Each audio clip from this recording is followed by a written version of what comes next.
Hi everybody, Bearded Rogue here, long time no see. I've been in the process of moving. I just recently moved to Portland, Oregon area, and inspired by my friend Tiffany over at the One Tar channel, I'm gonna do a Tony Unboxes in Oregon series. I boxed up all my board games for transport over here. They've all since made it.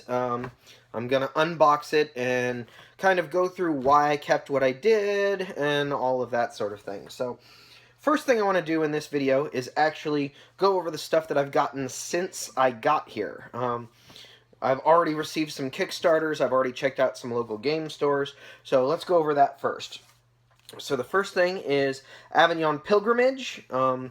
This is the final version, the production version. I had a pre-release version of it that was in my quiver. This is going to be replacing it. But I'm very excited to get this one. It has some additional cards in it that were funded by the Kickstarter, and super excited to add this one to my quiver.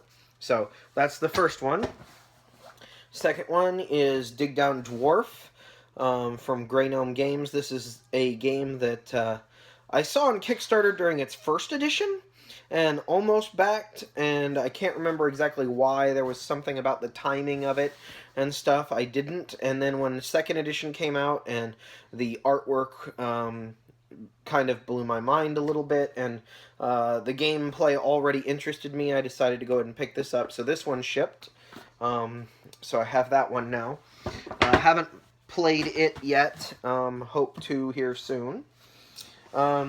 Next thing is I visited a wonderful game store called Cloudcap Games and bought a used copy of Copycat from Friedman Freese. This game has been on my wish list longer than any other game.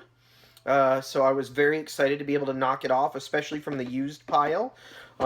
It's in fantastic condition. There's a little bit of thing on the box here, but other than that, like, all the internal components are fantastic. Really, really excited about this one. Cannot wait to play it. I love the games that inspired it, and I've seen some really cool playthroughs online of it. So really looking forward to that one. Next, I got Super Motherlode. Super Motherlode is a unique take on deck building. It's basically a mining game. I've heard a lot of other people say really great things about it, and Roxley Games, the company that published it, has since gone on to create some really amazing games. So I figured I'd give this one a try since it's starting to become harder to find. Even though the title misspelling kind of bothers me, it should be L-O-D-E. I'll forgive it. It's based on a video game that has a similar theme. Obviously, it's not a deck builder, but it is mining and gathering minerals and stuff like that. So, heard a lot of good things about this. Can't wait to get it to the table. Alright, so that's what I've received since I've gotten here. Now we're going to go through the things that were in other boxes that weren't packed in my game boxes. Either they were used to fill out other boxes, or just in general were packed with other things. So the first one is Fantasy Frontier from Gamelin Games.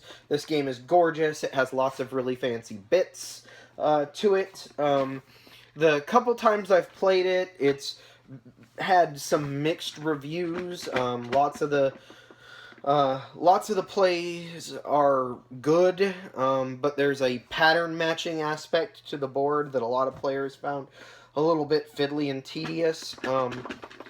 The bits in this are amazing. The art in this is amazing. At a minimum, I plan on using this for prototype components, if nothing else, but that's Fantasy Frontier. Next is Castle Dice. I just acquired this at Unpub. So it came home with me from Unpub and then basically immediately went into a moving box. So I haven't gotten a chance to play this one yet. I'm really excited about it. I've wanted this one for quite some time. As you can see, it's not even punched yet. But I'm really, really excited to be able to get this one to the table. Everything I've seen about it indicates that it's something that I'm really going to love. I guess it originally started as a Minecraft dice game, which was interesting to find out, but this is going to be really cool. I'm really looking forward to that one. Oh, and it's one of the larger boxes I have ever seen in my life. It's really deep. Hope there's a lot of expansion content to fill it out at some point. So that's all of the stuff that I've either unpacked from other boxes or acquired since I've gotten here. Now I'm going to go ahead and open box 1.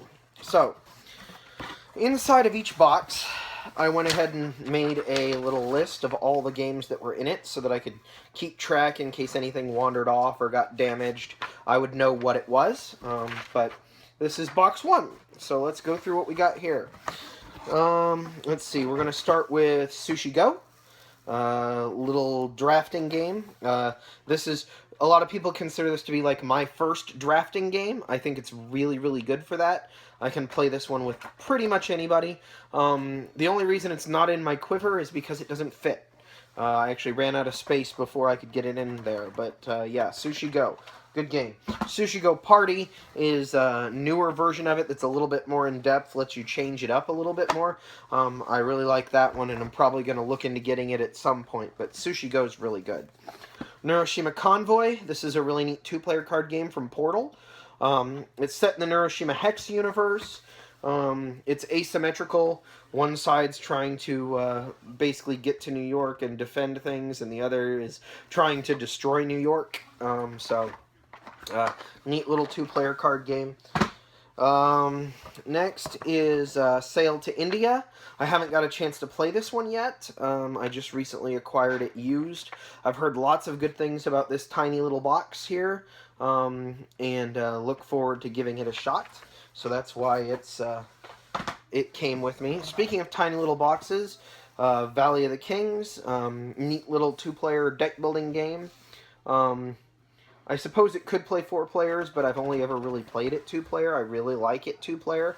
I don't have any of the expansions to it. I don't have Afterlife or can't remember what the other one is called, but they can be intermixed with this one. And I'm gonna probably do that if I get a chance to play this more often. But yeah, great at minimum 2-player deck building game. Speaking of 2-player games, Tides of Time. This is the original Tides of Time, not Tides of Madness.